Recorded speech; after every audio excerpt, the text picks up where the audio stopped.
ప్రజావాణి news channel April 16 Nandyal advocates bar association అధ్యక్షులు K Hussain Basha నేతృత్వంలో ఈ నెల 16న కిక్కిట్సిన స్థానిక అడ్వకేట్స్ల మధ్య నంద్యాల అడ్వకేట్స్ బార్ అసోసియేషన్ ఈ సమావేశం నిర్వహించారు. నంద్యాల అడ్వకేట్స్ బార్ అసోసియేషన్ అధ్యక్షునిగా ఎన్నికైన కె హుసేన్ బాషా మాజీ అడ్వకేట్స్ బార్ అసోసియేషన్ నంద్యాల అధ్యక్షులు రావినూతుల దుర్గా ప్రసాద్ నుంచి ఛార్జీ తీసుకున్న తదనంతరం స్థానిక అడ్వకేట్ బార్ అసోసియేషన్లో నూతన అధ్యక్షులు నిర్వహించిన తొలి సమావేశంలో ఆయనకు సభ్యుల నుంచి సమస్యల స్వాగతము చుట్టుముట్టాయి. స్థానిక అడ్వకేట్లు ఖాదరాబాద్ నరసింగారావు, చెల్లా శ్రీనివాసరెడ్డి నూతన అధ్యక్షులు కె హుసేన్ బాషాకు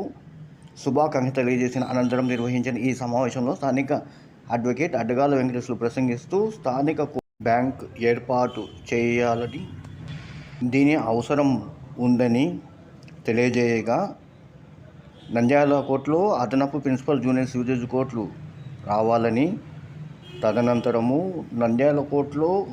కేసుల ప్లేయింట్లు ప్రొసీజర్లు మారుతున్నాయని స్థానిక అడ్వకేట్ ఫరీంద్ర ఆవేదన వ్యక్తం చేయగా నూతన అధ్యక్షుడు సావధానంగా విన్నారు.